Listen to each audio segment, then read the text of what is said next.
एक समय की बात है, किसी राज्य में एक शक्तिशाली राजा राज्य करता था।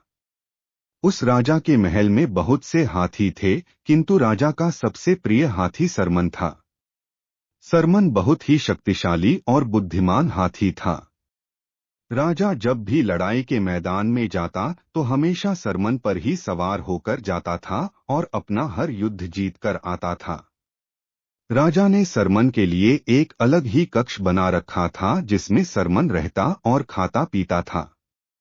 सरमन की सेवा के लिए अलग से महावत लगा हुआ था। सरमन हाथी जहां रहता था उसी के पास कुत्ते का एक बच्चा भी रहता था। राजा का प्रिय हाथी होने के कारण सरमन को तरह तरह के स्वादिष्ट पकवान दिए जाते थे। सरमन के खाने के बाद जो भी जूठन बचती उसे चुपके से कुत्ते का बच्चा खा लेता था।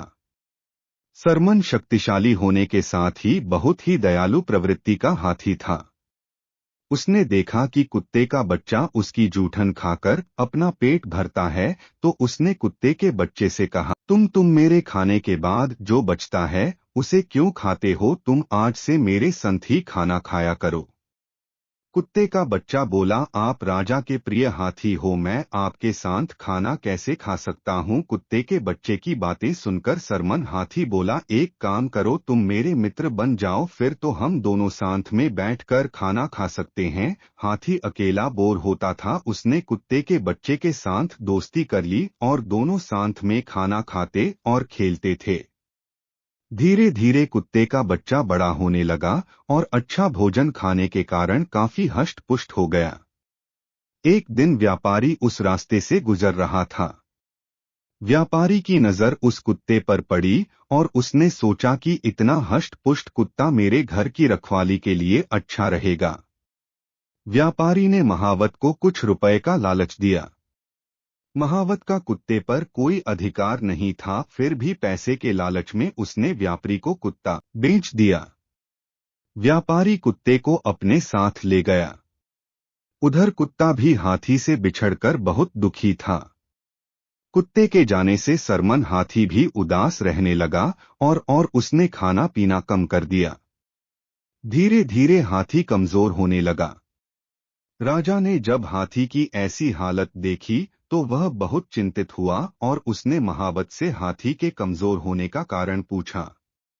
महावत को भी समझ में नहीं आ रहा था कि हाथी को क्या हो रहा है।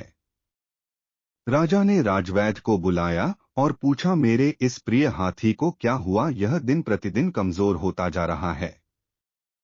राजवैद्य ने हाथी का परीक्षण किया और रजा को जवाब दिया, महाराज, हाथी किसके वियोग से दुखी है, इसी कारण इसने खाना पीना छोड़ दिया है और कमजोर होने लगा है। राजा ने जब इसके बारे में जानकारी एकत्र की तो उसे पता चला कि हाथी की दोस्ती एक कुत्ते से थी और कुत्ते के जाने के बाद से ही हाथी का स्वास्थ्य खराब हुआ है। राजा ने अपने सैनिकों को आज्ञा दी कि किसी भी तरह उस कुत्ते का पता लगाकर उसे वापस लाया जाए। सैनिकों ने कुत्ते का पता लगाकर व्यापारी सहित कुत्ते को राजा के सामने पेश किया। व्यापारी ने रजा को पूरी बात बतलाई। राजा बहुत दयालु प्रवृत्ति का था, उसने महावत और व्यापारी को माफ कर दिया और कुत्ते को हाथी के पास भेज दिया। कुत्ते को देखते ही हाथी अत्यंत प्रसन्न हुआ और कुत्ते को अपनी सूंड में लपेटकर अपनी पीठ पर बैठा लिया। हाथी से मिलकर कुत्ता भी फूला नहीं समा रहा था। कुत्ते के आते ही हाथी ने फिर से खाना शुरू कर दिया और पहले की तरह हष्ट पुष्ट और स्वस्थ हो गया। शिक्षा। हाथी और कुत्ते की कहानी से हमें शिक्षा मिलती है कि दोस्ती में कोई बड़ा छोटा या अमीर गरीब नहीं होता।